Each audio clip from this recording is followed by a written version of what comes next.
अजितदादा अमर रहेच्या घोषणांनी काव्य रत्नावली चौक दणाणला. जळगाव शहरातील नागरिकांनी दिवंगत अजित पवार यांना वाहिली श्रद्धांजली.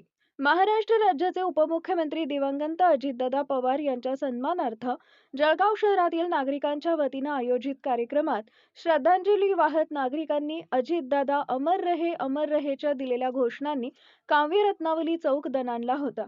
शुक्रवारी सायंकाळी सुमारे 6 वाजता काव्य रत्नावली चौक इथं जळगावकरांच्या संयुक्त सहभागातून अजितदादा पवार यांच्या प्रतिमेस पुष्पहार अर्पण केले, मेणबत्त्या प्रज्वलित केल्या आणि 3 मिनिटांचं मौन पाळून आपल्या भावना व्यक्त केल्या. कार्यक्रमादरम्यान अनेक उपस्थितांनी अजितदादा पवार यांच्याशी संबंधित आठवणींना उजाळा देत त्यांच्या सामाजिक व राजकीय कार्याचा गौरव केला.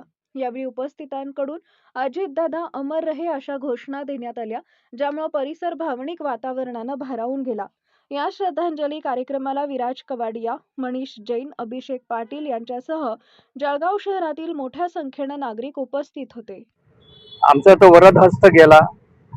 लोक म्हणतात दादा गेला. दादा म्हणजे महाराष्ट्रामध्ये आपण म्हणतो मोठ्या भावाला म्हणतो, पण हा मोठा भाऊ हा अख्ख्या महाराष्ट्राचा होता. लाडकी बहिणांचा मोठा भाऊ होता. हा सर्वसामान्य कार्यकर्त्यांचा मोठा भाऊ होता. हा सामान्य पासून आमदार, खासदार, नामदार, नगरसेवक कोणी जाऊ तिथे सामान्य माणसं सकाळी 6 वाजेपासून रात्री 11 वाजेपर्यंत जनता दरबार त्यांचं ओपन राहायचं. तुम्ही गेले काम घेऊन की दादा हातोहात कार्यकर्त्यांचे फोन लावून अधिकाऱ्यांकडून काम करून घ्यायचं. हा असा नेता आमचा हरपलेला आहे. आमचं वरदहस्त गेलेला आहे. आमचा हा म्हणजे असं दुःख झालेलं आहे की भरून पोखरी याची निघणार नाही. मी दादांना श्रद्धांजली कशी वाहू आणि जळगावकरांच्या सोबत कशी वाहू. जळगावला त्यांनी काय काय दिलं. एक मोठा त्यांची देणे संभाजी नाट्यगृह दादांनी तेव्हा मान्य केलेलं आज आमच्या समोर इथे आहेत.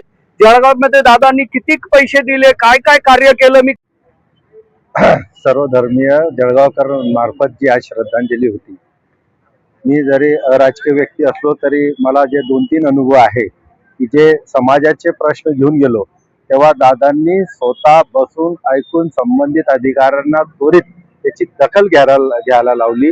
अशा प्रकारे एका राजकीय व्यक्तिमत्वाचं सुद्धा त्यांनी सूचनांचं अंमलबजावणी केली, हेही न बघता की हा कोणत्या याचा आहे, कोणत्या समाजाचा आहे.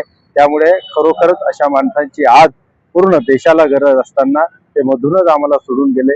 त्याबद्दल इतकंच बोलले की ईश्वर त्यांच्या आत्म्यात चिर शांती देव आणि त्यांच्या श्रद्धांजली या ठिकाणी अर्पित करतो. धन्यवाद.